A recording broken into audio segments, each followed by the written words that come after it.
What is up, guys, and welcome to the Pinnacle of Storms LFR guide. In this LFR, we have three bosses again. We have the Iron Qon, the twin Consorts, and Lei Shen. Don't forget that if you want to see the normal guides and the in-depth footage on each of these bosses with detailed strategies for each and their normal mode mechanics, go ahead and head to my channel and click on the Throne of Thunder playlist. You can see all the normal encounters for these bosses.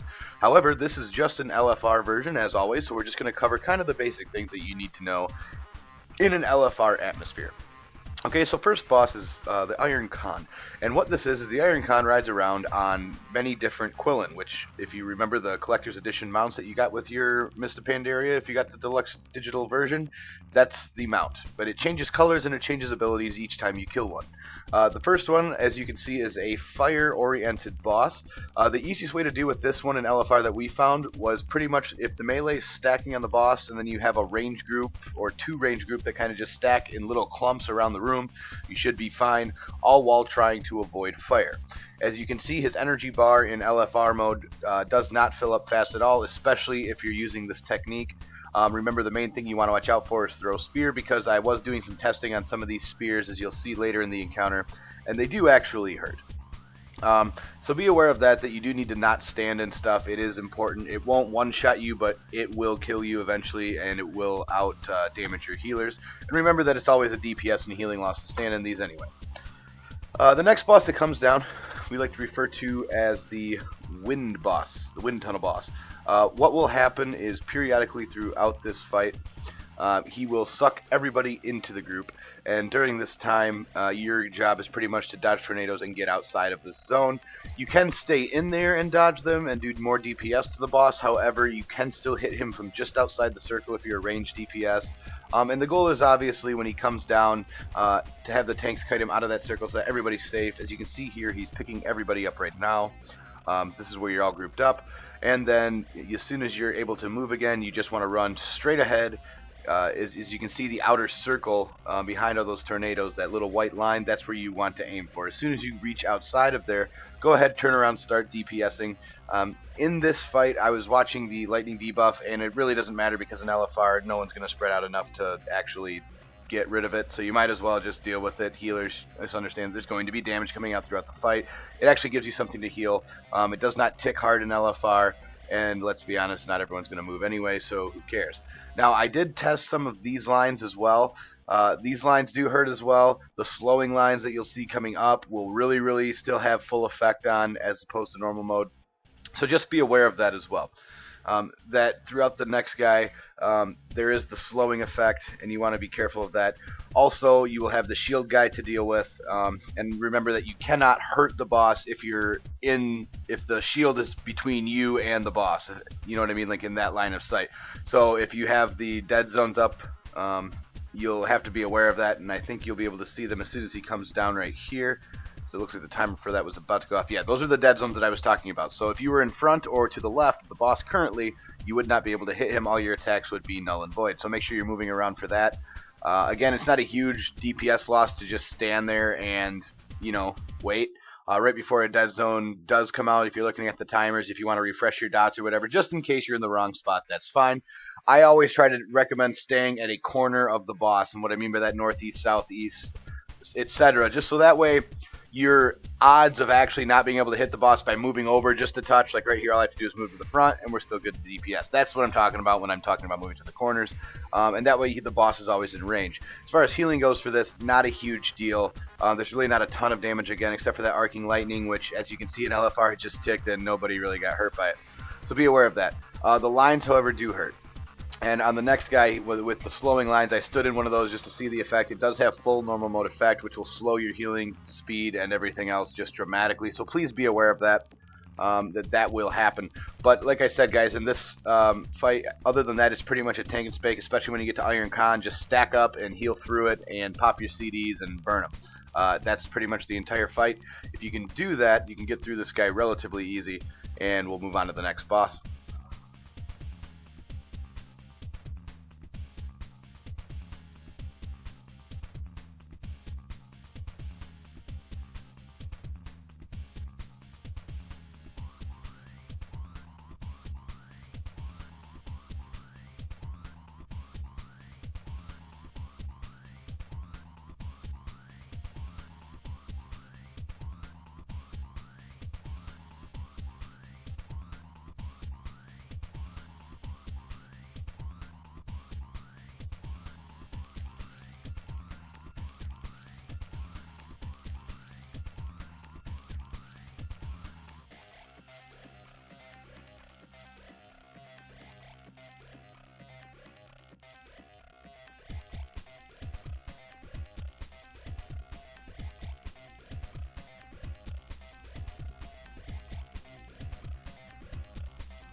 What's up, guys? This boss is the Twin Consorts. Twin Consorts, probably one of my favorite fights in the game. Very, very straightforward, especially in LFR. I also did some testing with some of the abilities to make sure that they did still work as intended from normal mode. During the first phase, you have the blue boss and the red boss, or the fire boss and the night boss, day phase, night phase, however you want to look at it, it's up to you. There's a blue and a red guy, you figure out whatever makes you happy. After that, what you're going to have is the Sun boss will go down. Suen will go down. You will then be left with Luen. She will do these little, as you can see, the blue kind of columns coming up from the ceiling, and those flowers on the ground, they emit those little green clouds that are on the ground. Those will put you to sleep. They will silence you, so do not stand in those. It is a DPS loss to stand in silencing, and I'm talking about healers and everybody. As far as healing goes for this fight, in this phase, not a ton of healing besides Barrage, but Barrage did not hit that hard from what I saw. Tears of the Sun will come out and do a little bit of damage, but again, nothing that's not easily healable through. Especially in 480 gear, guys, there's absolutely no reason that you need this many healers for this. I really think that they turned down the healing too much in this fight. I really think that it gave the healers literally nothing to do, as you will see. But that's pretty much what you're doing. As you can see right now, you've got Cosmic Barrage. If you do have somebody in your group who is comfortable using the columns and giving out your raid the entire buffs, go for it. However, you do not necessarily need to do this. It's not completely essential. You can kill the boss without this. Just if you understand the what each of the pillars in the back corners do, and you understand their abilities, if you watch my normal mode guide, they do still do the same thing in LFR, so keep that in mind, that you can use these to your raid's advantage. However, like I said, with the minimal amount of damage going out, I really think that they undertuned this boss for LFR quite a bit. It really was just a tank and spank and don't stand and stuff. That's really all there was to it. Again, as you can see periodically, that's Tears of the Sun, and still very, very little raid damage going out, as you can see. So healers really nothing to worry about in this fight. To be honest, if you can Fist Weave, or if you're a Disc Priest and you can Atonement and Smite spam, whatever you want to do, go ahead, because you're probably going to be fine doing that. Ranged, you should stay spread out roughly, and that's just for this entire fight in general, whether it be the blue guy or the red guy. The object is to stay spread out, but it's not a huge deal if you're not in LFR, so keep that in mind as well. After a certain amount of time, the Sun boss will come out, and it looks like he comes out in about 20 seconds. So we will take kind of just a break and let you guys watch the fight while we're waiting for the Sun boss to come out. But again, a couple quick things about this fight in general, though, is you're really going to have fun with it, guys. Remember, you can dot up the Sun boss when she comes out for Tears of the Sun, so if you're a dot class, like I always try to throw another Tempest on, because it's just free extra damage, and it's a nice way to kind of cheese the meters. And remember that this is not a health percentage fight. This is a time-based fight when the phase changes, and now we have Suen, the fire boss. And she will do pretty much only one thing, okay? And that is she will gain these stacks. That's really the only thing that's going to hurt you. She will do a charge every once in a while with fire behind her. Obviously, we don't stand in fire. If you get charged, you will be knocked back. It is unavoidable. As you can see, Luen just came out and put out a comment. So what you want to do is go ahead and move the boss to that comment. Why? Because it drops her stacks, and you need to do this as a tank, because or else the AoE ticking damage does become a little bit more of a pain. Now, there was a point where our tanks were doing this very well, so we didn't really have to worry about that. Speaking of tanks, I did miss one thing. Tanks understand that on the blue phase, right when you start, the off tank, or whoever's taking the boss, will get a ad on them. So you need to, the off tank needs to taunt at that point once the ad comes out, and healers need to be aware that if you're healing the tank who has the ad on them, you're going to hurt yourself and the tank. So please be aware of that. Go ahead and read through the dungeon journal and see exactly why. But just understand that you don't need to heal the off tank when they're tanking that ad. The off tank needs to kill the ad. He's the only one who can target that ad. So if he's asking you to DPS the ad, just call him a noob and laugh. That's what happened in our raid, at least. So understand that that mechanic does still happen. So you do need to tank swap during that. During the fire phase, I'm assuming there's stacks that you need to tank swap with, but again, not a crucial element, especially with the way that this fight works. Just make sure that you're taunting as soon as your stacks are reasonable, or as soon as they drop off. Okay, so we'll move on to the next phase. On the last phase of this fight, what's going to happen is both of them are going to be up at the same time. Your goal is to still burn down Suen, and the reason that you still want to burn down Suen is because if you burn down Luen, then you don't have the ice comments to knock her stacks down. So you just want to keep burning on Suen. You can tank them together at this point, double dot, cleave. Most groups will save hero for this time if they are doing it properly, but it's not really a huge deal when you pop it. You can pop it off the start or when both adds are up at the end. It's really up to you and whichever shaman or mage pushes their button first. That's really all there is to it. So yeah, guys, and again in that phase the only other added mechanic is going to be the tidal waves, but again, something that's pretty much not really worth worrying about. So yeah, then you pretty much burn the boss, GG, and you're good to go. So let's move on to the next fight.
Alright guys, final boss in this LFR is Lei Shen. Now as always, Lei Shen works really actually quite the same as normal mode with a few different quirks in it here, okay?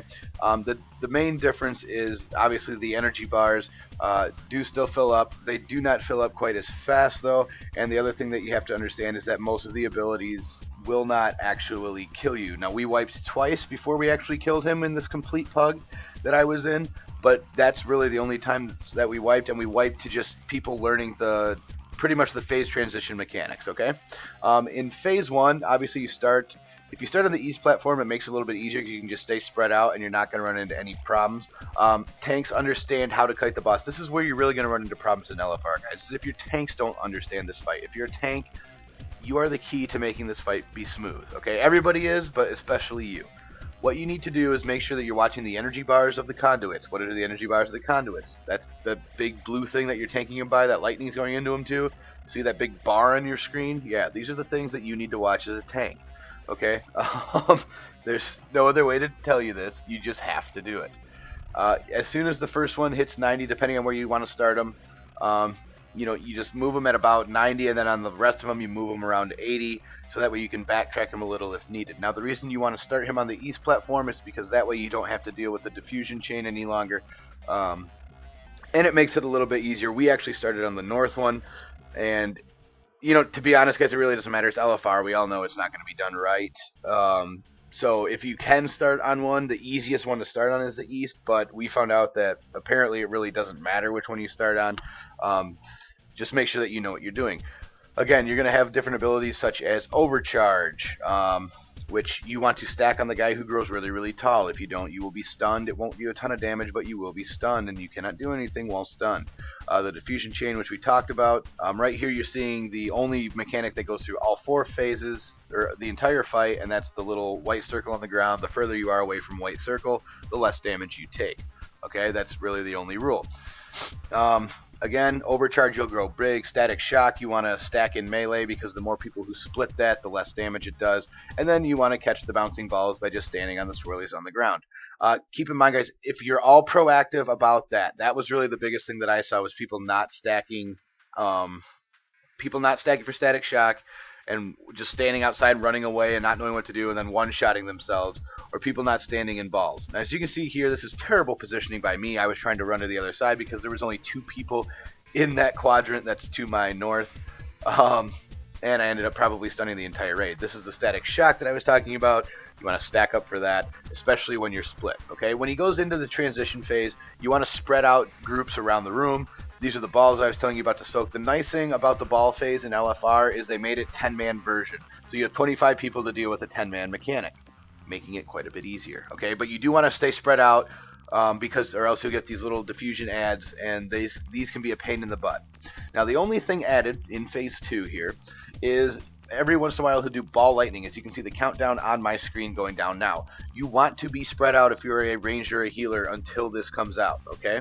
So you're spread out, boom, you see all the ads come out, now you stack up, get all the ads on the tank, and burn the boss. This is the phase that you want to pop hero in. We have found that in LFR that getting through this phase the quickest is yields the highest success rate. Why? Because you now only have 3 platforms up. You have a thing that you need to stack and spread for, which we all know in LFR can be a pain in the butt. This might take you a wipe or 2 to learn, but once everybody kind of figures out, okay, we stack, we spread. After phase 1, you're always spreading till you get the ball lightning and stacking. Even in the last phase, you're doing the same exact thing. You still have the white circle on the ground that you need to be aware of, that you need to move out of. But other than that, you're again just kiting the boss around, kiting the boss around, and kiting the boss around, watching the energy bars on top of the platforms. Those are the biggest keys.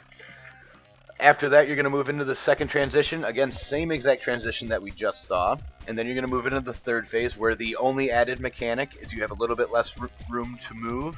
And you also need to be aware that there is wind coming out. Now, Lightning Whip will still happen, which is what you saw there. Now, Lightning Whip, as far as I saw, was hitting several people and was not killing them. So keep that in mind, that you might be able to get away with standing in Lightning Whip.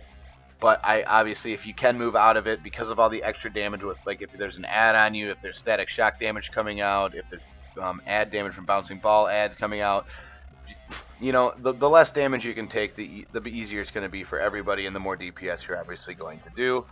So keep that in mind as well. Also, in this phase, you're going to want to watch out for the random ads around the room. Guys, if you have an ad on you, run it into melee, run it into the tank, so that it can get A, cleaved down, and B, tanked. There was one time we saw a guy just running away with an ad, and then it killed him, and then he got pissed because the tank didn't taunt it, and he was all the way across the room. Yes, sir, we're going to wipe the entire raid because you're a moron and couldn't run to the tank. Guys, if you get an ad on you, run to the tank. It's a rule that's been around since pretty much day one. It still applies in this fight, so keep that in mind. The only other thing that you need to understand is, see how that entire quadrant of the room is full of lightning? During phase 2 transition, you will actually see a group of people standing in that, doing the mechanics while over there. This is a bad thing.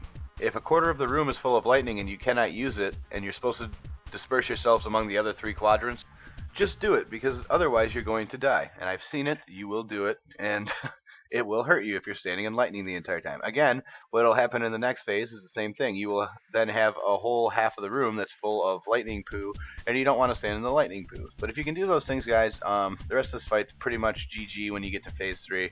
It's, you know, just spread and stack over and over while DPSing the boss as hard as you can and killing the ads as your priority once they do spawn and they're all stacked up. If you can do those things, guys, you can get through this LFR. Hope you enjoyed it. Have fun. Keep your calm head, and remember, you get damage buffs every time you wipe and healing buffs every time you wipe, so it can only get easier, right? Enjoy this one. See you in the next one.